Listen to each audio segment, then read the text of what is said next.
सिंगटा जी, आपसे हम जानना चाहेंगे, काफी टाइम से अपना मुद्दे आप उठा रहे हैं हाटी समुदाय के लिए। पिछले कल खबर आई कि आप जो क्राइटेरिया फुलफिल नहीं करते हैं, क्या वजह रही है? देखिए, अभी जो हाटी मुद्दे की गूंज हुई है वो संसद के भीतर भी हुई है। ये हमारे आंदोलन की एक तरह से जीत है कि हमारा मसला कहीं ना कहीं, भले ही वो मंडी की सांसद प्रतिभा सिंह ने उठाया हो, लेकिन कहीं ना कहीं गूंज उसकी हुई है। और तारांकित सवाल के जवाब में जो वहाँ पे जनजातीय मामलों के मंत्री विश्वेश्वर टुडू जी ने जो वहाँ जवाब दिया है, उससे हाटी न केवल केंद्रीय हाटी समिति बल्कि विकास मंच जो हमारा है, हाटी विकास मंच, हम भी सहमत नहीं है। हमारा प्रस्ताव अभी आरजीआई के पास है, वहाँ पे सही उत्तर नहीं आया है। आपने देखा होगा हिमाचल प्रदेश विधानसभा के भीतर जब यहाँ पे बजट सत्र हुआ था, तो यहाँ के जो जनजातीय मामलों के मंत्री है डॉक्टर रामलाल मार्कंडे जी, उन्होंने जिस तरह का जवाब यहाँ पे सदन के भीतर दिया था, कमोबेश उसी तरह का जवाब संसद के अंदर भी आया है। तो हम उससे बिल्कुल सहमत नहीं है। वो पुराने जो हमारा जवाब है उस पर आधारित है। पहले जो हमारे 2 तरह के सर्वे हमारे हुए हैं, फुल फ्लेज जो सर्वे हुआ है उस पर आधारित तो नहीं है। हमारा मामला जनजातीय मंत्रालय से होता हुआ आरजीआई के पास है, और आरजीआई ने उसमें कोई क्वारीज नहीं लगाई है। पहले जरूर लगाई थी, लेकिन उसको केंद्रीय हाटी समिति ने उसको चुनौती दी थी, और प्रधानमंत्री कार्यालय ने उसका कॉग्निजेंस लिया था, उसका संज्ञान लिया था, और उसको एक याचिका कंसीडर किया था। अभी उस पर पूरा फैसला नहीं आया है। हमें उम्मीद है कि 3 लाख लोगों को केंद्र सरकार और राज्य सरकार बड़ी सौगात लेगी। लेकिन कल जिस तरीके से सूचनाएं सोशल मीडिया के माध्यम से तय रही थी, खबर के माध्यम से, उससे लोग, बहुत मेहनत का ये काम है, आंदोलन खड़ा करना कोई आसान काम नहीं है, लेकिन लोगों को कल ये लगा कि कहीं ना कहीं इसमें तो सवाल में, लेकिन केंद्रीय हाटी समिति के पदाधिकारियों का ये कहना है, डॉक्टर अमित चंद कमल जी है जो अध्यक्ष है, और कुंदन सिंह शास्त्री जी उपाध्यक्ष है, क्षमा कीजिएगा वो महासचिव है, उपाध्यक्ष फकीर चंद चौहान जी है, उनका ये कहना है कि सवाल पूछने में भी खेल हुआ है। लेकिन हमारा ये मानना है, सवाल किसी सांसद ने उठाया है, शिमला के सांसद को भी चाहिए था। हम अब भी आपके माध्यम से आग्रह करना चाहेंगे कि इस मुद्दे को आप क्यों नहीं उठा रहे हैं? मंडी की सांसद उठा रही है, तो आप क्यों खामोश है? आप एक तरह से, सरकार हमें आश्वासन दे रही है कि ये मुद्दा सॉल्व हो जाएगा, लेकिन दूसरी तरीके से इस तरह के जवाब आते हैं। तो ये जवाब संसद, जो हमारी सियासत की सर्वोच्च, जिसको कहा जाता है कि सियासत का सर्वोच्च मंदिर है, वहाँ पे अगर ये जवाब संतोषजनक नहीं आता है, वहाँ रिप्लाई ये सरकार कहती कि अभी मामला विचाराधीन है, वो भी उसमें नहीं कहा गया है। तो कहीं ना कहीं कल से निराशा हुई है, लेकिन हम लोग सकारात्मक लोग हैं। हमें भरोसा है कि मुख्यमंत्री जयराम ठाकुर जी और केंद्र सरकार के माध्यम से, चूंकि चुनावी साल है, इसको सॉल्व करवाएंगे, और एक बड़ी सौगात 3 लाख लोगों को। और हाटी हमारा जो, जिसकी हम मांग कर रहे हैं, हमारी कम्युनिटी हाटी है, हम 2 तरह की मांग कर रहे हैं, एक शेड्यूल्ड ट्राइब और एक शेड्यूल्ड एरिया। उसके अंदर जो पहले शेड्यूल्ड ट्राइब घोषित होगा, जो एरिया के लिए कंडीशन है वो 50% से ज़्यादा कुल पॉपुलेशन उसका ट्राइब, शेड्यूल्ड ट्राइब वहाँ रहने चाहिए। लेकिन जो जवाब आया है, वो विधानसभा के भीतर भी जवाब आया था कि वहाँ पर शेड्यूल्ड ट्राइब नहीं रहते हैं। अभी शेड्यूल्ड ट्राइब हम है नहीं, तो स्टेटस हमारा कैसे आएगा? वो केवल गुज्जर कम्युनिटी 400 कुछ की वो संख्या उनकी है, वो शेड्यूल्ड ट्राइब अभी घोषित है। लेकिन जिनकी पैरवी हमारे पूर्व विधानसभा अध्यक्ष और भाजपा के पूर्व प्रदेश अध्यक्ष डॉक्टर राजीव बिंदल बहुत ज़्यादा करते हैं, हम तो उनसे भी आग्रह करना चाहेंगे, 3 लाख लोगों के हितों की पैरवी कीजिए। आप एक कम्युनिटी की पैरवी कर रहे हैं, हमारा उस कम्युनिटी से कोई विरोध नहीं है, लेकिन आप 3 लाख लोगों के हितों की, आपने विधानसभा क्षेत्र कौन सा चुना है? नाहन चुना है, सिरमौर जो हमारा हेडक्वार्टर है, लेकिन आप हाटी के हितों की पैरवी नहीं कर रहे हैं, तो हमारा उनसे भी विरोध है। और हम उनसे आग्रह करना चाहेंगे कि हाटी के हितों की, आप चूंकि प्रदेश के अध्यक्ष रहे हैं, विधानसभा के अध्यक्ष रहे हैं, तो आप इस हितों की केंद्र सरकार के साथ इस मुद्दे को उठाए।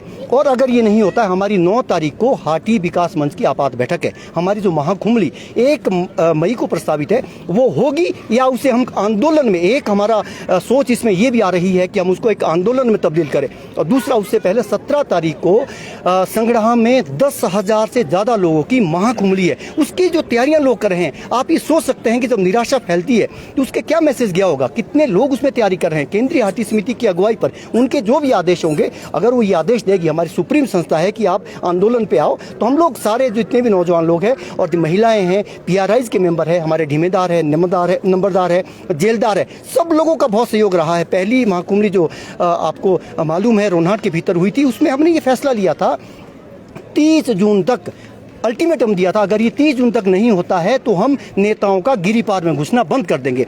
अब उस उस निर्णय को इम्प्लीमेंट करने की बारी आ गई है और वहीं पर हम ये कोशिश करेंगे। अब इस पे अंतिम फैसला तो नहीं हुआ है, लेकिन 144 से बढ़कर कुछ नई पंचायतें ऐड ऑन हुई है, तो हमारी 154 पंचायतें इसमें आती है। हम एक महाकुंभली 30 जून को सोच सकते हैं रोनाट के भीतर, और वहाँ फिर आर या पार का फैसला होगा। जो हमने पहले फैसला लिया है, चाहे कुंभली के माध्यम से हो, शिलाई के भीतर हो, उसके बाद पजौता हो, और चौथी महाकुंभली संगड़ा के भीतर हो रही है। हम सभी लोगों से ये कहना चाहेंगे, हाटी के निराश होने की कोई जरूरत नहीं है। हमारी केंद्रीय हाटी समिति के पदाधिकारियों ने आश्वस्त किया है कि हम हाटी की माटी की लड़ाई हम बिल्कुल लड़ते रहेंगे और इसमें कोई कंप्रोमाइज नहीं करेंगे।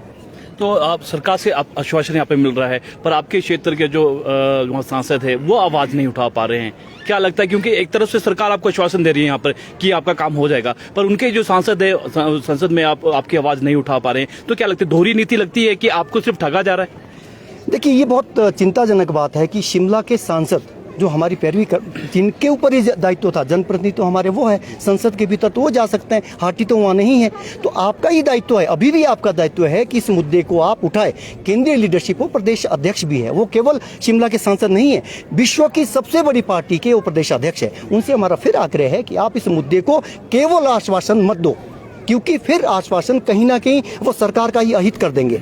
अभी लोग ठीक है आश्वासन पे टिके हुए, लेकिन जिस तरह की निराशा कल से फैली है, उससे कहीं ना कहीं ये लग रहा है कि सरकार हमें कहीं केवल आश्वासन तो नहीं दे रही है, कहीं वोट बैंक की फसल तो नहीं काटी जा रही है। तो हम हाटी एक गैर राजनीतिक संगठन है, हमारे साथ सभी राजनीतिक दलों के लोग जुड़े हुए हैं। हम किसी भी हाटी का झंडा, हमने ये आह्वान किया है, हाटी का झंडा राजनीतिक दलों के झंडे से थोड़ा ऊंचा रखे, और जो नहीं रख सकते हैं वो दूसरे फ्रंट पे चले जाएं।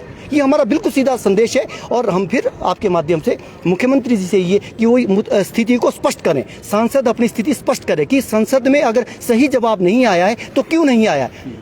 तो तोमर जी, आप हाटी जो है माटी की लड़ाई यहाँ पर लड़ रहे हैं, और कल जो जवाब आया है कि आप फाइनेंशियली काफी स्ट्रांग है, इसलिए वो क्राइटेरिया पूरा नहीं कर पा रहे हैं, इस तरह का जब जवाब आता है और हाटी समुदाय काफी समय से संघर्ष यहाँ पर कर रहा है, लोग काफी सारे आपके साथ जुड़े हैं और विकास की बात करती है सरकार, और किस तरह का विकास वहाँ पे होता है? देखिए, मैं दोनों राजनीतिक पार्टियां जो प्रदेश के जो लोकसभा में बैठे हैं, संसद देश की सबसे बड़ी संसद है, लोकसभा में बैठे हुए सभी दोनों पार्टियां, कांग्रेस के भी है और भाजपा भी, मैं उनसे भी ये व्यक्तिगत अपील करूंगा कि इस मुद्दे को और राजनीतिक मुद्दा ना बनाएं।